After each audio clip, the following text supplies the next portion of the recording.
Hello students, we are going to start a new chapter that is your direct and inverse variation.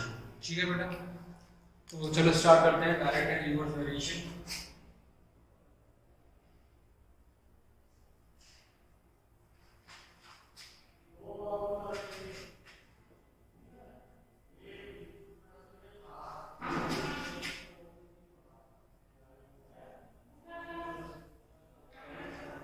अब direct and inverse variation बेटा होता क्या है ये चीज देखते हैं.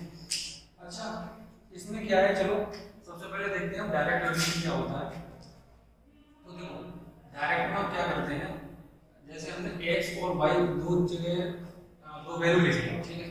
तो इसमें क्या करेंगे कि अगर डायरेक्ट वेरिएशन का बता रहा हूं बेटा कि अगर x की वैल्यू बढ़ रही है तो बेटा y की वैल्यू भी बढ़ेगी. ठीक है, इसको मैं एक एग्जांपल लेके बताऊंगा, सिर्फ आप अभी देख लो कि अगर एक वैल्यू बढ़ रही है मतलब दूसरी भी बढ़ेगी. ठीक है, और अगर x की वैल्यू बाई चांस घट रही है तो y की वैल्यू भी आपकी लेस होगी. ठीक है, तो इसको क्या है कि हम चलो एक एग्जांपल लेके देखते हैं. मान लो कि हम मैं बोलता हूं आपको कि 20 चॉकलेट है. ठीक है,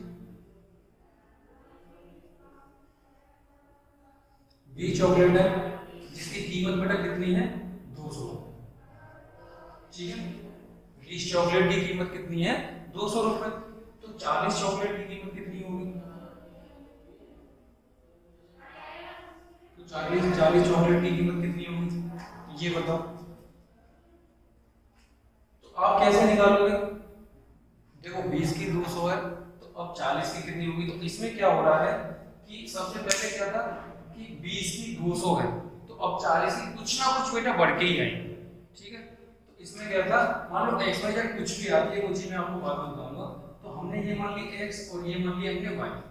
देखो x मैंने ज्यादा ही पूछा, कम तो पूछा नहीं, 20 की 10 तो पूछा नहीं, तो 20 की मैंने 40 पूछा, मतलब यहाँ क्या था x की वैल्यू बढ़ रही थी. ठीक है, तो ये क्या x की वैल्यू बढ़ रही है तो यहाँ पे भी कुछ ना कुछ पैसे ज्यादा ही आएंगे बेटा, इसीलिए y की वैल्यू यहाँ पे क्या है बढ़ रही है. ठीक है, तो इसका एक जनरल एक्सप्रेशन होता है, ये होता है आपका डायरेक्ट वेरिएशन. तो इसका एक जनरल एक्सप्रेशन होता है बेटा, वो होता है x upon y equals to x upon y equals to k. ठीक है, जिसको हम k को बोलते हैं बेटा आपका कांस्टेंट. ठीक है, ये होता है आपका कांस्टेंट. तो x upon y equals to, अब इसको हम अप्लाई कैसे करेंगे, चलो ये चीज देख लेते हैं. तो देखो ये जो क्वेश्चन है इसे तो अगर आप चाहो तो क्रॉस मल्टीप्लाई से भी निकाल सकते हैं, इसके बहुत तरीके होते हैं बेटा. तो इसमें क्या है 200 into 40 और डिवाइडेड बाय कर देंगे 20. ठीक है, तो आ गया आपका पूरा. नॉर्मल सी बात है, अगर मैं आपसे पूछूं कि 20 चॉकलेट की कीमत है 200 तो बेटा बताओ 40 से कितने याद है तो इसे 400 रुपए. ठीक है, लेकिन इसे हम डायरेक्ट वेरिएशन में कैसे अप्लाई करेंगे तो देखो 20 चॉकलेट्स इधर हो गए बेटा चॉकलेट्स, और इधर हो गया आपका रुपीस. तो 20 की कीमत कितनी है बेटा 200. ठीक है, तो आपको 40 की पूछ रहा है तो यहाँ कितना हो गया, क्वेश्चन मार्क लगा देना. तो 20 की 200 तो 40 के आपसे पूछ रहा है, तो अब क्या करोगे आप, अब इसमें आप अप्लाई करो. ठीक है, इसमें क्या करेंगे हम अप्लाई करेंगे, मतलब x upon y equals to k. ये वाली वैल्यू पूरी x में है मान लो और ये वाली वैल्यू पूरी y में मान लो. ठीक है, तो अब क्या करेंगे x अपॉन y यानी 20 अपॉन 200. ठीक है, इज इक्वल्स टू, अब इसको करो बेटा 40 अपॉन ये वाली वैल्यू आपको क्या करनी है निकालनी है, यानी ये वाली वैल्यू क्या करनी है आपको निकालनी है. ठीक है, चलो इसको मैं x मान लूं, इसको चलो मैंने x मान लिया, तो क्या करेंगे आप क्रॉस मल्टीप्लाई कर लो. सिर्फ क्या था हमने एक तरीका ढूंढ लिया, हमें वैल्यूज कैसे पुट करनी है, वरना निकल के बेटा उतना ही आएगा. देखो 20 into x is equals to 40 into 200. ठीक है, अब यहाँ से x की वैल्यू निकालोगे तो बेटा ये मल्टीप्लाई के साथ डिवाइड में चली जाएगी, जब इधर वैल्यू जाएगी 40 into 200 divided by 20, that is 20 to the 40 and 200 into 2 is equals to 400। तो यहाँ से x की वैल्यू कितनी है 400। ठीक है, ठीक है। तो यहाँ से क्या है, ये था आपका डायरेक्ट वेरिएशन जिसमें x upon y is equal to कितना होता है बेटा आपका कांस्टेंट, और कांस्टेंट में कुछ नहीं है, वही अपॉन में वैल्यू रख देते हैं, ये जो हम निकालते हैं x और y की वैल्यू कुछ भी। तो इसी को हम बोलते हैं डायरेक्ट वेरिएशन। क्या था डायरेक्ट वेरिएशन, मतलब एक चीज की अगर वैल्यू बढ़ रही है तो दूसरे की भी बढ़ेगी घटेगी। जैसे 5 आपके सेब हैं, वो कितने के हैं 20 रुपए के, तो बेटा बताओ 10 सेब कितने के हो गए। तो मैंने क्या बोला 5 से ज्यादा ही पूछे ना आपसे, 5 के मैंने 10 पूछे, तो रेट भी आपकी ज्यादा ही आएगी, कम नहीं आएगी। ठीक है, तो ये था आपका डायरेक्ट वेरिएशन। अच्छा, अब हम लोग क्या है इनवर्स वेरिएशन पढ़ते हैं। तो अच्छा ये चीजें पहले एक मैं पॉइंट क्लियर कर देता हूँ, वो ये है कि बेटा इनवर्स वेरिएशन को हम इनडायरेक्ट वेरिएशन भी बोलते हैं। ठीक है, तो बहुत सी जगह पे जब इनडायरेक्ट वेरिएशन लिखा होगा तो आप प्लीज कंफ्यूज मत होना इस चीज में।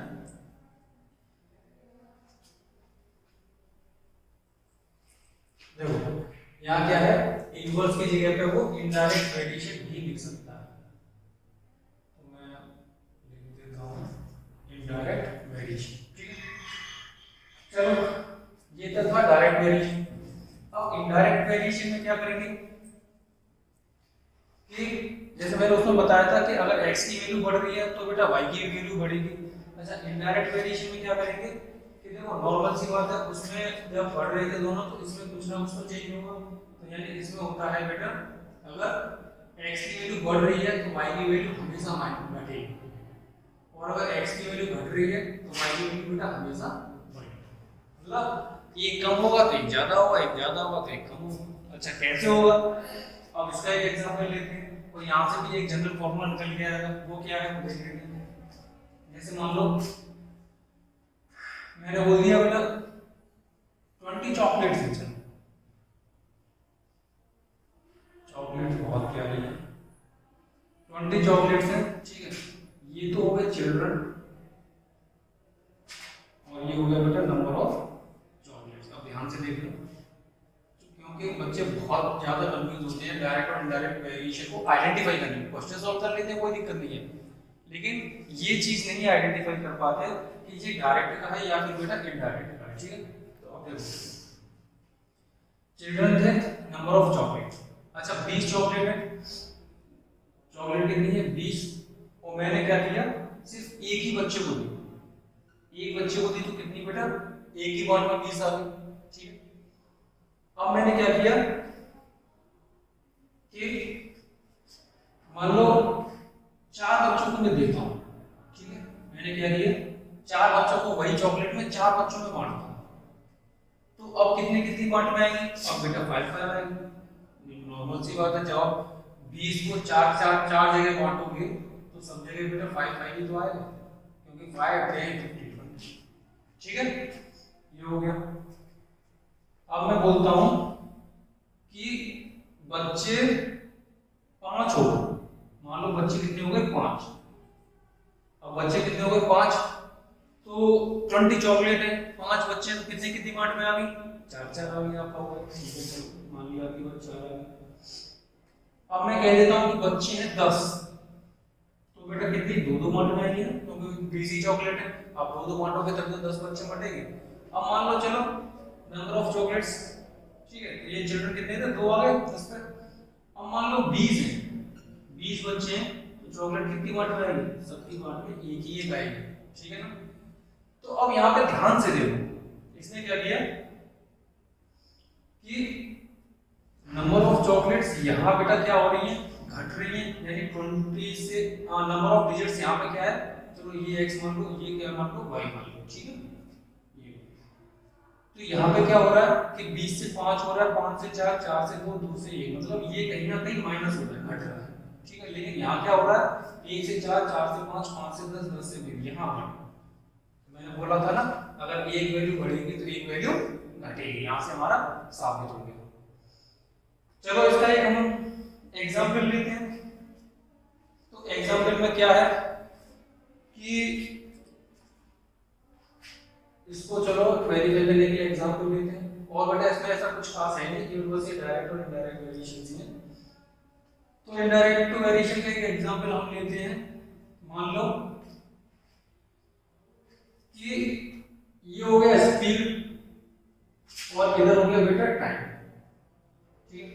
अच्छा यहाँ पे एक चीज और बता देता हूँ कि देखो ये हमने y माना था, यहाँ पे क्या है कि अब इस वाली डिजिट का और इसका मल्टीप्लाई करो, मतलब x और y को मल्टीप्लाई करना है तो 20 into 1 20, सब जगह देखो कांस्टेंट ही आएगा। 5 into 4 20, 4 into 5 20, 2 into 10 20 और 1 into 20 20, क्योंकि हम 20 को बांट रहे हैं। तो यहाँ से क्या निकल के आया, हमने x और y का मल्टीप्लाई किया तो ये पूरा कांस्टेंट निकल के आया, ठीक है। तो यहाँ पर से जो जनरल एक्सप्रेशन आया इनवर्स वेरिएशन का, इसका इनवर्स का,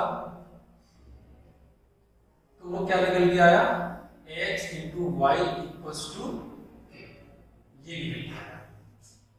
वहां से क्या निकल के आया था, x upon y is equals to k, और यहाँ से निकल के आया बेटा x upon y is equals to k, ठीक है। तो हम इसका एग्जांपल चला रहे थे।